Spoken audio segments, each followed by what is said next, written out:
Okay, I'm going to get us started. Good afternoon, everybody. My name is Sandro Galea, and I have the privilege of serving as Dean of the Boston University School of Public Health. On behalf of our school, welcome. Before we begin, a word of thanks to everybody who helped make today possible. First of all, thank you to our partner in this event, the American Public Health Association. Thank you to staff at APHA and to our staff, particularly Meredith Brown and Alicia Noel. Let me start by noting my appreciation for the frontline workers supporting public health at this difficult time. Thank you for all you are doing to keep us well. We also extend our heartfelt condolences to everybody who has lost friends and family to COVID-19, and we wish a swift recovery to those who have it now. We encourage everybody to stay safe and healthy as we weather this pandemic together. This is National Public Health Week. From our perspective, this is a time to redouble our commitment to building healthy populations. In the context of COVID-19, this work is more important than ever.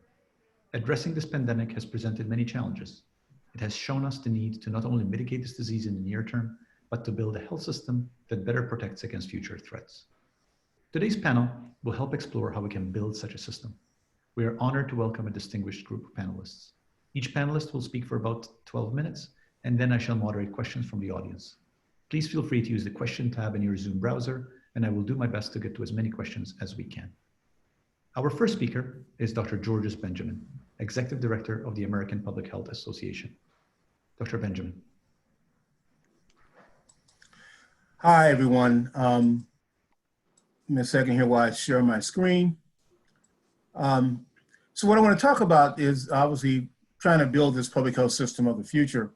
But let's start by looking at the challenges of the environment that we're in today. Our practice environment now, of course, the social determinants are now a major focus of what we do. We have an aging and more diverse population. Social media and the internet's impact on information and knowledge is much more democratized, for better or for worse. A lot of information that's on the web. People are sending emails, they're sharing information at light speed. But as you know, a lot of that information is not from trusted messengers, and quite frankly, just a lot of it is wrong. So that's a real challenge for public health in terms of managing today. We've got lots of disruptive technologies. Those of us who were excited about some of the gains we've made on tobacco control now know that vaping has totally renormalized tobacco for many of our young people. And in itself has an enormous risk to health. Very clearly that health risks are globalized, whether it's an infectious disease like COVID-19 or food from all over the world or products that come from all over the world, which in themselves may very well have health risks. And I remember the time when public health wasn't so political, when most of what we did wasn't such a big deal, that you could have a 700-person foodborne outbreak, and we managed it quite effectively, but it was below the radar screen. It did not now get both political or media coverage, but now everything we do is highly political, and unfortunately, in many cases, becomes very partisan. It's also complicated by the fact that there's a war on science, and it's been going on for a few years now. And think about the fact that we're in a very dangerous world. So obviously SARS-2 or COVID-19 as we now know it is something that is a big problem, but think about all of these diseases that we've had to deal with in the last few years. Many of them are new. So the fact that we have this particular infectious disease, I remind you of all the near misses that we have had over the last several years. So this is just another example of it, although this is the big one that we've been talking about for over 30 years. I also point out that the basic work that we do has not changed. You know, the whole idea of assessing the community in terms of knowing when a new disease enters that community, putting together a range of interventions from policies, mobilizing partnerships, and doing good education so that we can adapt to that disease hasn't changed. And then assurance to make sure that it's resolved. So these 10 essential services, for all practical purposes, have not changed. It requires a good research base, it requires good systems management, but the core aspects of what we do, despite the changes of all the things that I just talked about in the way we practice, the core essential services really, for all practical purposes, have not changed. I do continue to point out that we operate in a really incongruent fiscal environment where something happens. And then at some point, they put some money behind it, often too little, too late. And then the expectation lives far beyond both the event or the funding. I think our task now and in the future is making sure that we make these three things concurrent and that the funding and performance expectations are aligned with the resources so that we have a sustainable public health system for the future.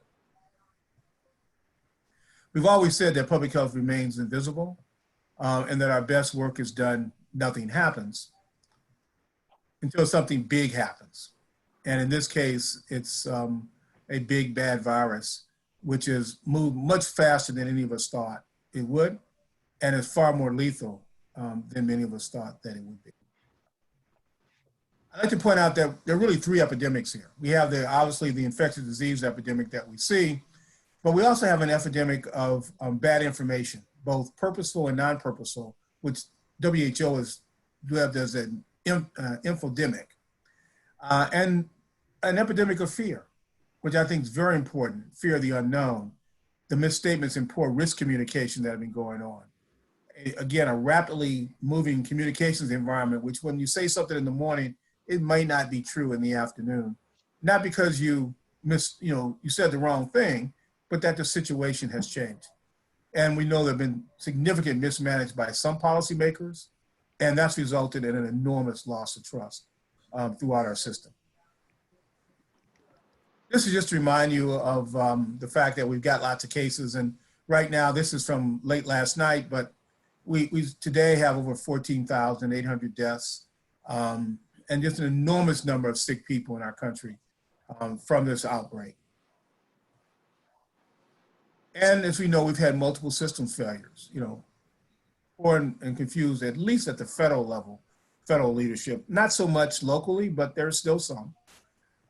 Under-resourced systems at all three levels, technical failures with the testing, frankly, understaffed public health departments. We've lost over 50,000 local health department employees over the last 10 years. We've really been under-practiced for these emergency response. Some of that was because of the loss of resources. And those of you who've been involved over the years, as I have, we have lots of plans and reports. We had a really amazing plans what we were going to do when this pandemic hit. A lot of that sat on the shelf until we reminded people that they were there. And then they didn't necessarily follow the playbook as directed. We have slow, antiquated, interoperable data systems. The grocery stores know much more about what's flying off their shelves than we know about the information in our communities, that the systems just don't talk to one another and they're not fast. And a lot of that's been investment. The technology exists, it just hasn't been invested in. Obviously a fractured healthcare system, and a system that doesn't have everyone in and no one out. So an underinsured and uninsured population, which exacerbates this issue. So where do we go from here?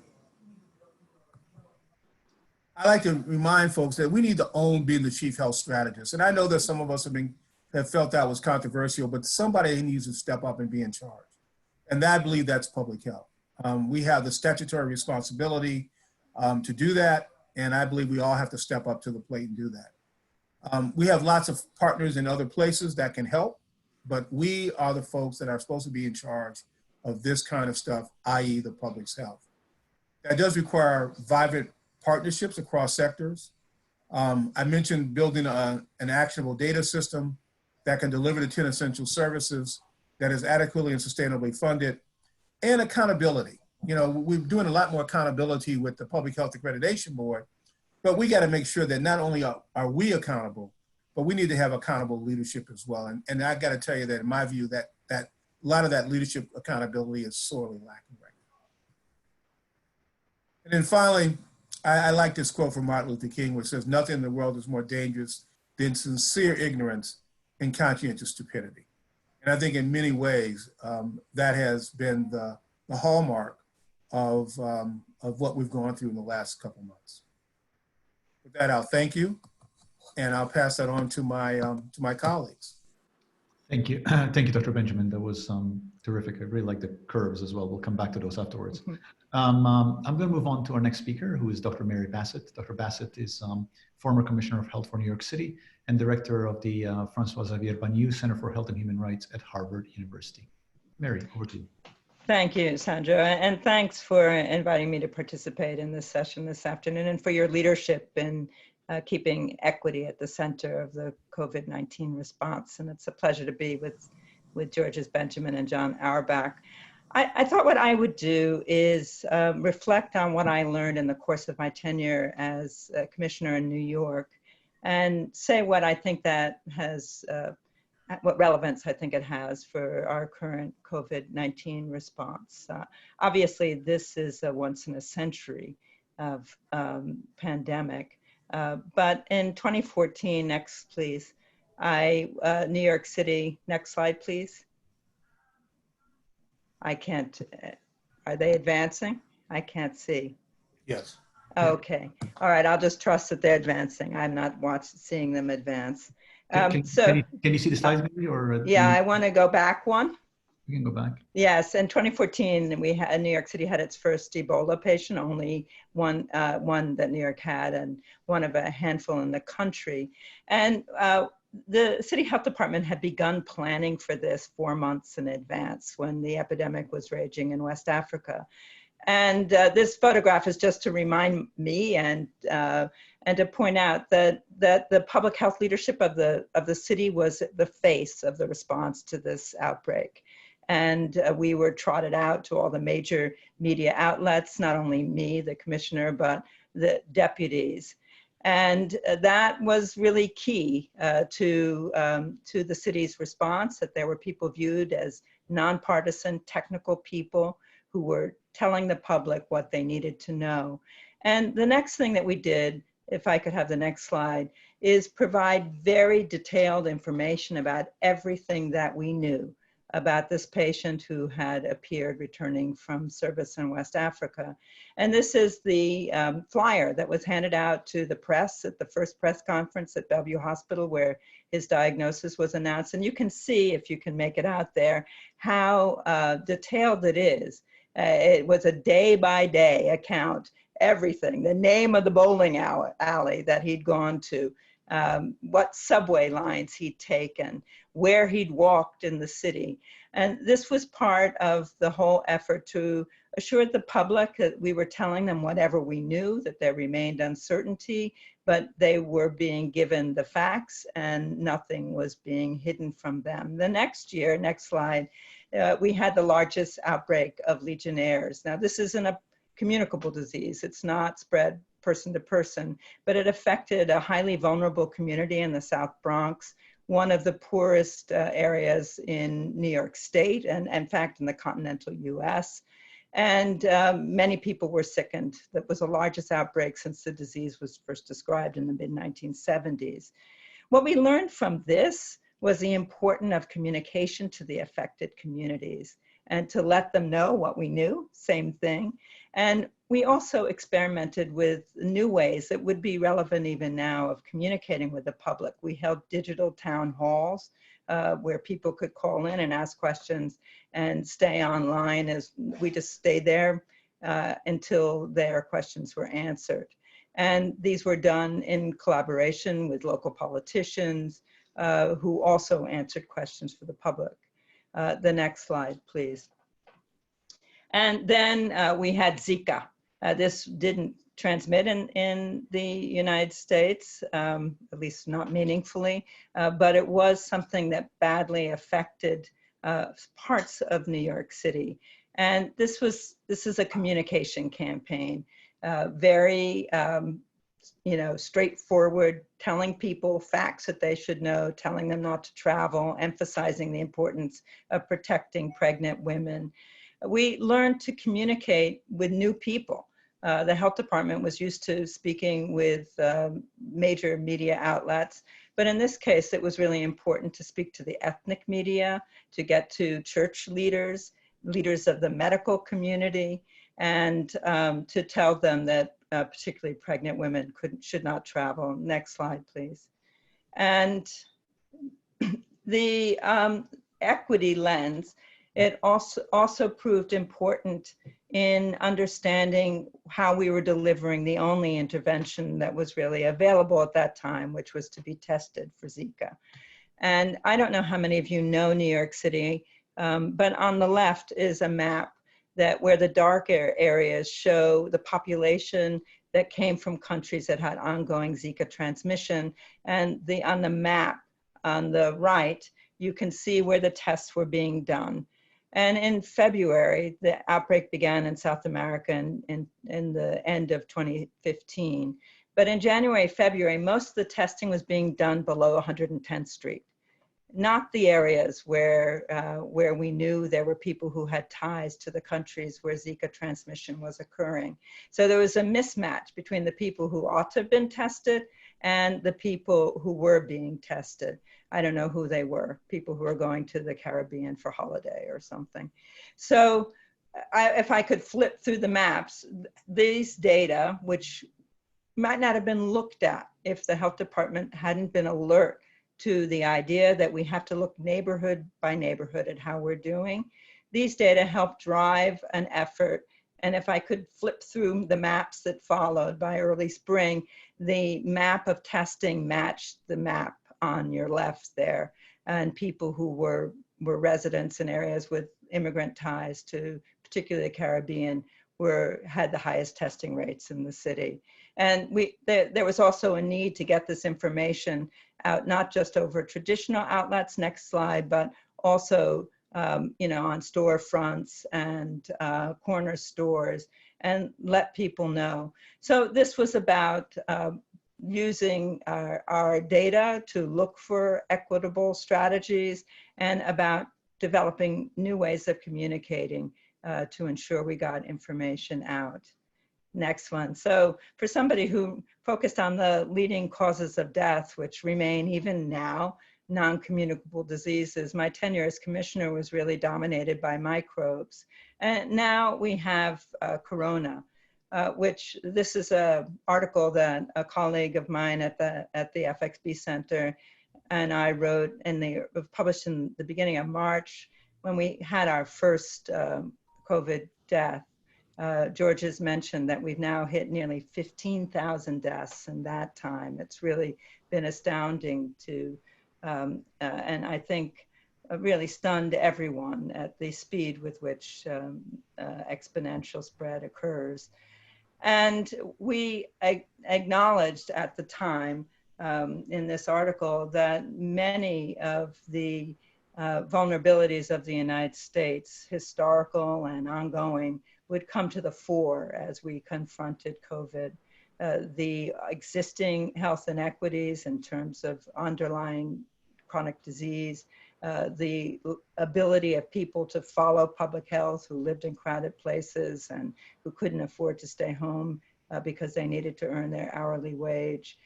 So the fissures within our society that have led to the data that we're all seeing in the last few days of large racial inequities in both occurrence and death from COVID, were ones that we could foretell because of the many structural, as Georges has said, and systems issues that mean that people have very precarious jobs, ones which they can't afford to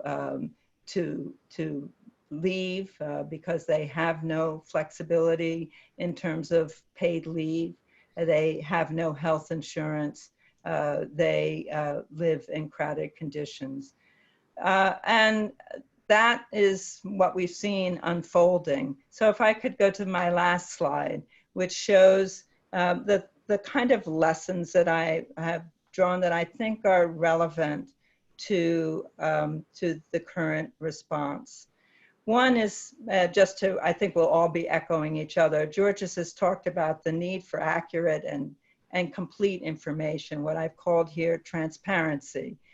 Even when you have bad news for people, they prefer that to having conflicting and confusing news. And the disdain for science, not just its dismissal, but the disdain for science has led to, an ability to simply make up facts and abandon the concept of relying on science and sharing information as we have it. The idea that public health should be at the forefront of the response to COVID-19 was also crucial in having successful responses to Ebola and Zika and Legionnaires. And finally, the need for timely data. In the last few days, we've all seen an avalanche of data that document what we all were suspected might be true. The large racial gaps in both the occurrence, the likelihood of being infected with COVID-19, and the likelihood of dying of it. In the absence of data to document inequities, we can't address them, and we can't see how well we're doing. So COVID-19 has displayed for us all the ways in which the disinvestment in the public sector has undermined our capacity to deal with a shock. We have hospital systems that have been fragmented and privatized. We have a public health infrastructure that has had sustained, not just in this administration, but over years now, sustained disinvestment. And we continue to have far too many people who lack basic social protections. Workers have been stripped of their rights. People lack health insurance, numbers that will grow enormously as job loss continues. We already know 1.5 million people have become uninsured because of job loss, and this number is expected to rise to 7 million by June. So we have to have an investment strategy that rebuilds not just our public health infrastructure, but rebuilds the idea that government has to have the resources to look after people during emergencies. Thank you. Very good. I'll turn it over to John. Thank you, Dr. Bassett. Next up is Dr. John Auerbach, who's the former Commissioner of Public Health for the Commonwealth of Massachusetts, former Executive Director of Boston Public Health Commission, and current President and CEO of Trust for America's Health. John, over to you. Great, thanks. I'm trying to share my slides, but it's telling me that now I might be able to do it. And let us see.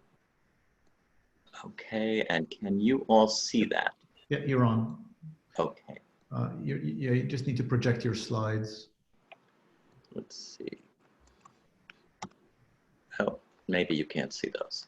Yeah, no, we can see them. Oh, you can. Yeah, if you could just go to your first one, because you're on your last one, I think. Okay, great. Thanks. So I'm going to pick up where both Georges and Mary were in terms of both acknowledging that we've come to the conclusion before COVID-19 that the public health departments of the future need to be different than the public health departments of the past. We have to redefine public health so it's meaningful and significant. And there have been years now of trying to do that, making some progress. There may be, in the midst of this pandemic, an opportunity for us to reinforce those changes that are needed and to make some progress. I'll just pick up on George's mention of the chief health strategist notion and highlight 4 of the characteristics of the health department of the future and the chief health strategist. I'll give an example of what is part of just ongoing public health, and then how I'll relate that to what's going on now with COVID-19. The first point seems so obvious. It's being focused not on how we're funded, but what are fundamentally the needs of the populations we serve. And all too often, public health, because it's been funded with narrow categorical line items, ends up doing things that are required to do by our policymakers, our elected officials, but they don't always align with what's needed. So one example of that is that public health historically has done very, very little with the health and well-being of older adults. There's hardly any work that's being done separating out COVID-19 at the federal, state, and the local level with a specialized focus on the overall health and well-being of older adults. That's just one example where the funding wasn't there, so public health didn't do that kind of program, but we need to be focused where the need is, not simply where the funding is. Climate change now is a major health issue. A lot of funding is lacking there, but we're going to need to focus on that because that's where the need is. The second point is to use science and evidence-based approaches. Again, here, this is something that seems so obvious, but often we're using the same approaches and not seeing that we're making progress, and we need to break away from that and really understand how we're going to make a difference in terms of the health and well-being of the public. An example there is the work that's been done on obesity, where we've done tremendous amounts of work. People have worked really hard, but the rates aren't going down. The rates are still going up. So public health needs to be at the cutting edge of figuring out why that is and get ahead of it so we can make some progress. There's been an increased focus on multi-sector relationships, on the importance of public health working with the healthcare sector, but also with the other sectors from housing to transportation to education, economic opportunity. That's key to addressing the underlying conditions that are affecting people's health. And that too is a relatively new approach where we're saying we should do it in public health, but the resources don't really exist to allow public health to do that well. And then finally, we know we need real-time data that shows us a comprehensive picture of what's happening in the health and well-being of the public. And we're still using outdated tools, some of which are good to have, like the BRFSS survey, but we need other ones that are more timely and the pull data from other sectors. So these are sort of some of those principles of the future. Next slide, please. Oh, I'm doing the slide 6. You know, part of the reason we haven't been able to make progress in getting to where we need to be is that the core funding has been actually going down, or at best staying stable. This chart that you see relates very much to COVID-19. It represents the funding that's been available to work on emergency preparedness from the CDC. And that's the main source of funding for state and local health departments as they plan for emergencies. The funding has gone down between 35% and 50%, depending on the line item that you look at. But the bottom line there is we had resources that used to exist in our health departments to work on emergencies that we've lost over time. So it's no surprise we're not as well prepared as we could have been for COVID-19. State funding too is tending downward if you're adjusting for inflation, but you can see their state funding hasn't compensated for that federal funding. And staffing is significantly down. George has mentioned this. Between state and local departments, we're about 60,000 fewer people than we were in 2008. So we have on the one hand this aspirational goal of changing public health. We have decreasing resources, and we have increasing emergencies. We certainly are seeing that now in COVID-19, but we shouldn't forget that we've had a range of different emergencies just in the last 18 months. You know, we were dealing with the vaping issues with pulmonary disease and deaths. We were dealing with measles outbreaks. Last year was a record year in terms of climate-related emergencies. You can see on this chart, if you just look at the federal public health emergency declarations, look at that enormous leap that took place from about 2017 onward in terms of those major emergencies. So we're setting the bar high, where funds are insufficient, and the emergencies are increasing. We are now facing a situation where a lot of money, and and some unimaginable amount of money is being spent to address COVID-19. But many of us feel like, as that up and down chart that George was showing earlier indicates, you can't build effective public health by cutting it, underfunding it, waiting for an emergency, and then flooding it with short-term money. We've seen that happen with H1N1, with Ebola, with Zika, and now with COVID-19. So what's the challenge? And on my last slide, I just wanted to highlight some of the current efforts that we're involved in Washington as an illustration of how we're trying at Trust for America's Health and with lots of other groups to work to make the action, to do the action steps we need to do to deal with the immediate crisis of COVID-19, but to be doing that with a lens of how can we make more fundamental changes in public health so that those changes that I indicated in my first slide can actually occur. So let me offer 6 ways.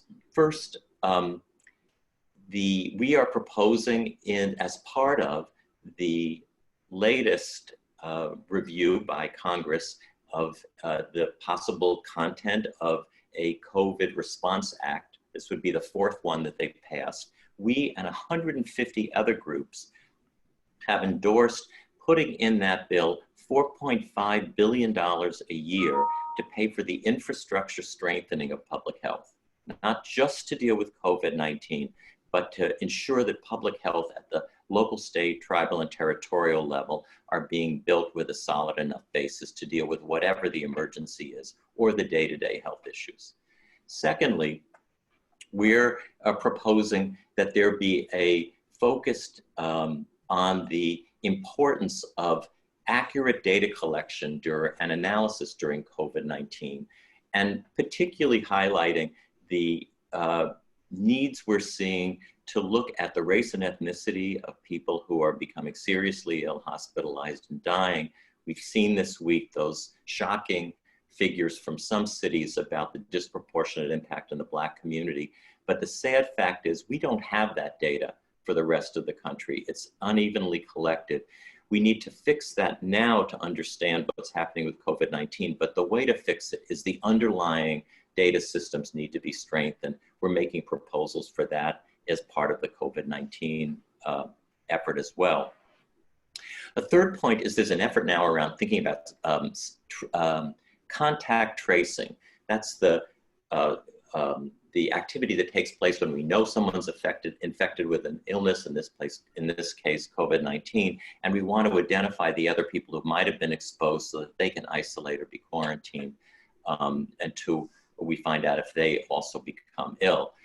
We don't have anywhere near enough of the contact tracing capacity in this country. We need that on the day-to-day basis, independent of COVID-19, but we can now make the case that this is a time to strengthen that, so that as we see the arc going down, as we hope to see in the coming weeks, there can be intensive scaling up of contact tracing with a new innovative efforts, including a pilot that's being developed in Massachusetts right now.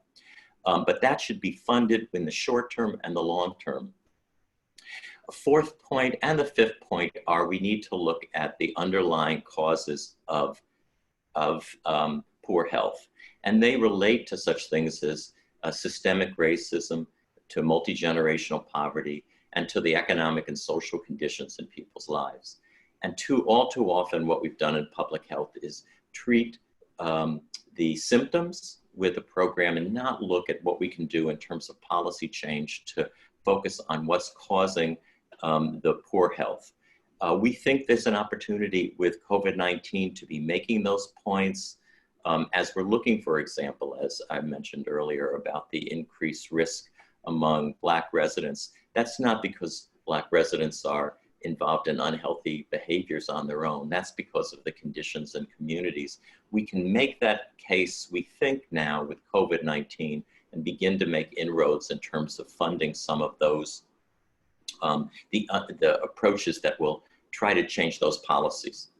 And that's the final point, is the point I made at the beginning of this slide, is we have an emergency now. We have to focus our attention on that, but we shouldn't do it with blinders on. We should be responding to the emergency while still thinking about how can we make some changes now that have a long tail that will continue beyond COVID-19 to strengthen the public health system, to make the necessary changes to become the chief health strategist, Public Health 3.0. This is a time for us to be thinking both short-term and immediate, as well as long-term, and linking those two. Thanks.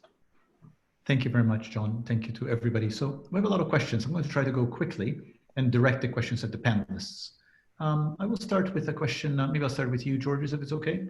1988, the IOM published the Future of Public Health report. One recommendation was to increase linkages between public health and mental health. Do you know of any states that implemented this recommendation? It seems like now would be a good time to improve those linkages. Oh, absolutely. I mean, there've been numerous efforts. I mean, you know, some states have it. It's been more integral. So Maryland, as an example, certainly has a consolidated department in which that's easier to do. California has certainly tried to do that, but they still remain very different funding streams in most places. But certainly people recognize the need and importance of doing that. Thank you. Mary, if I can direct this one to you. Do you think that the public health community has done an insufficient job to demonstrate that a more equitable society is also a more peaceful, healthier, and productive one that is in the best interest of everybody? Can you say, what was the question there? I happen to believe that there are no data to show that. No. The question is, do you think the public health community has done an insufficient job to show this? Well, I think that there's a real reluctance to talk about the kind of big issues that John's mentioned and George has mentioned. We've all mentioned them, that it sort of becomes the final sentence. And by the way, we'll have to do something about the lack of equity, the galloping income inequality. And there have been plenty of people who have shown that if we used a framework of poverty kills people or racism kills people, that we would identify many deaths associated with racial discrimination and income inequality. But in our biomedical model, that's usually not that compelling because people think that these things can't be changed, that they're just sort of baked in. I hope that during this period when we have seen how much we're paying for these inequalities, that we'll have a chance to reassess and make these changes. But we need more public health leaders like the people I'm sharing this conversation with this afternoon to speak out about them and not make them seem like the sort of visionary by the way, but to make the case that it is outrageous that we have a growing number of uninsured people in the midst of a pandemic. Thank you, Mary. John, maybe I can direct this one at you. As an incoming MPH health policy student, I'm interested in the public health skill set that will arise from this outbreak. What do you think is the most important, or are the most important skills that will be necessary for the future public health workforce? I think there are many, and you know, it may not surprise you that I would relate that to some of the points I was making. I think we need both generalists and specialists in public health. You know, we absolutely need people with specialized skills as epidemiologists, as well as generalists who can respond to whatever issue arises in a flexible way. Some of the areas where I think we haven't done a particularly good job, where we could complement some of the skills that are usually incorporated into curricula, are understanding a wide range of different data sources, using the non-traditional, non-health related data sources related to things like poverty and housing, and figuring out how to incorporate those into more nuanced profiles of what populations look like. Another area that I think we need expertise in public health in is understanding how the importance of the work of other sectors. So I remember when I was a state health commissioner, and we had an opportunity to work on the transportation system and ways to make that healthier because of what the legislature had passed. And we just didn't have anybody on our staff who knew anything at all about the transportation system. We hadn't been trained in terms of that. And so the work took place to build that expertise, to have people participate in going to meetings and learning about that. But it would be so helpful if we had people who were cross-trained and entered the workforce understanding public health, but also the importance of these other sectors that influence the health and well-being of the population. So there are other areas as well, but I think those are two areas where they might complement the current standard curricula that are often in place in schools of public health. Thank you. Georges, let me direct this one at you. So it seems like we know what we need to do and what needs funding, but funding keeps going down. So what happened? Why is public health not a focus anymore? And the corollary is, how do we change that? Yeah, well, obviously we have a society where if it's not right in front of you, people don't see it as a problem. And then when something bad happens, they want to blame somebody, and they try to throw a little money at it, sometimes more money, but then the maintaining that level of investment just goes away. And we're going to have to, be like the firefighters. Some of you may know I ran the EMS system in Washington, D.C. I like to jokingly remind folks I was a deputy fire chief for about 10 months.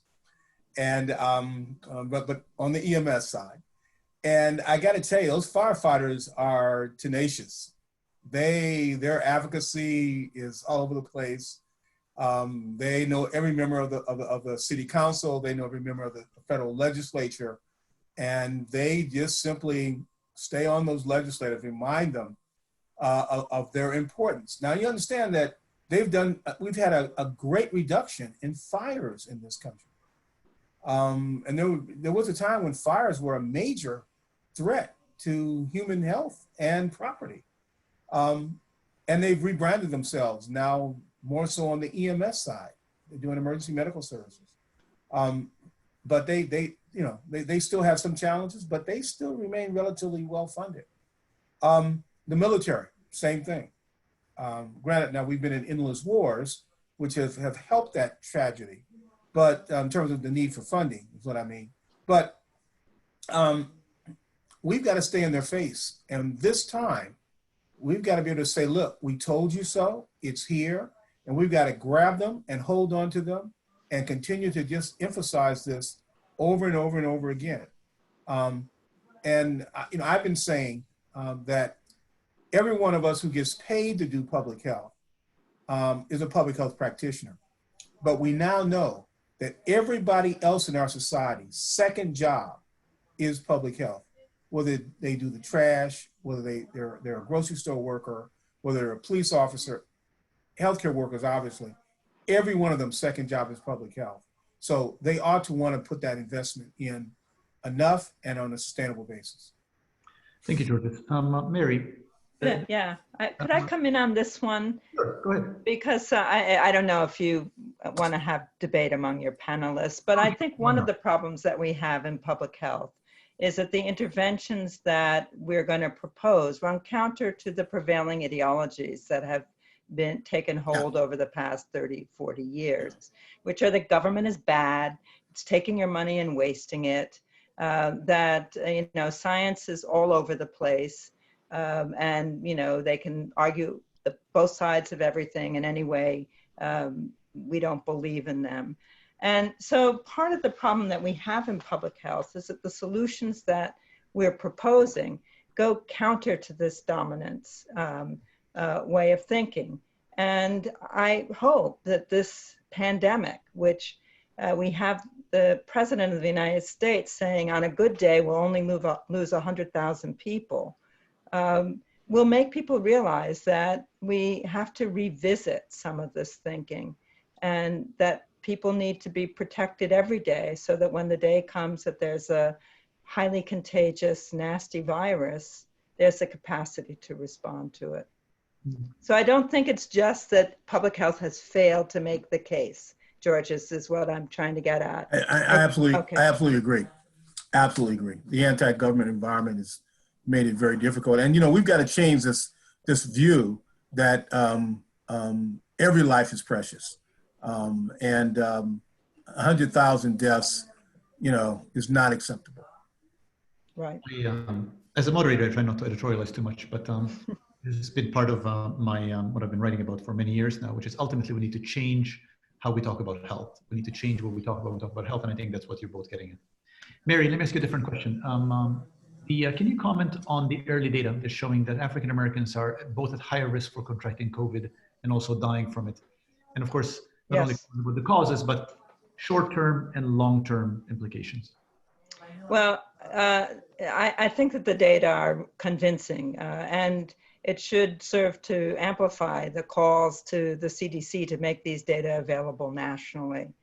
But numbers, so we're only getting age and sex data. So it looks convincing to me that there's both the risk of getting more infections, which is related to exposure, and given exposure, having worse outcomes, which is measured by mortality. Now, one of the reasons that that people get more exposure may be that they're out playing basketball and people are failing to wash their hands, but I don't find this very convincing. When you look at the maps of neighborhoods, for example, in the city that I still know best, it's poor neighborhoods, immigrant neighborhoods, that are showing the largest number of diagnosed cases per population. Queens, which is the most diverse county in the country, I've heard, and is a real immigrant community, has rates of diagnosis that are 2 to 3 times higher than the city, and much higher than Manhattan. So I would attribute it more to exposure related to the home environment, crowding at home, to how people continuing to go to work in jobs where they can't afford not to work, or which are considered essential, and on public transport. So I think that I haven't done it myself, but I would make the bet that if I went on a New York City subway today, most of the passengers on that subway would be Black or Latino. So people working essential jobs that all of us need. So that's part of it. The other is, of course, what we're going to hear a lot more about, which is that the likelihood of a poor outcome is modified by what everyone's calling comorbidities. And these are very high in the United States among all of us, regardless of race or income, but they're much higher among people of color. So that the high rates of diabetes, obesity, heart disease, hypertension, asthma in Black and Latino communities are affecting people's likelihood of having a serious course. So this is only part of the story. And I really think we should call upon people to talk about the exposure risk, because you only get really sick if you're exposed. And that's related to the predicament of low-wage essential workers. Now, you wanted to know short-term and long-term. I'm not quite sure what you mean by this, but it's showing what we always see with epidemics, that the fissures in our society, the patterns of marginalization, exclusion, discrimination, are reflected in who suffers the most. And there's a long shadow of the legacy of white supremacy in this country. And I would be shocked if it didn't display itself in COVID. Thank you. That was a terrific answer. That was really great. Thank you. John, can I ask a different question? Do you think that the federal government's downplaying of the epidemic at the beginning changed how states operated? Or if the federal government had acted differently, would everything have happened the same way? I think there were definitely federal decisions and federal actions that made it more challenging to combat the epidemic. Certainly, perhaps the most obvious one is the lack of testing. In the beginning, CDC, who we've always relied upon to develop quick and accurate tests, developed a flawed test and was not nimble and quick in terms of correcting that and getting that test out to the state laboratories and also with the commercial laboratories. In addition to that, the early decision about who should be prioritized for testing, if you could get it, was too narrow. It said only people who had been to Wuhan or the Wuhan province area or who had been known to be exposed to someone who had coronavirus should be tested.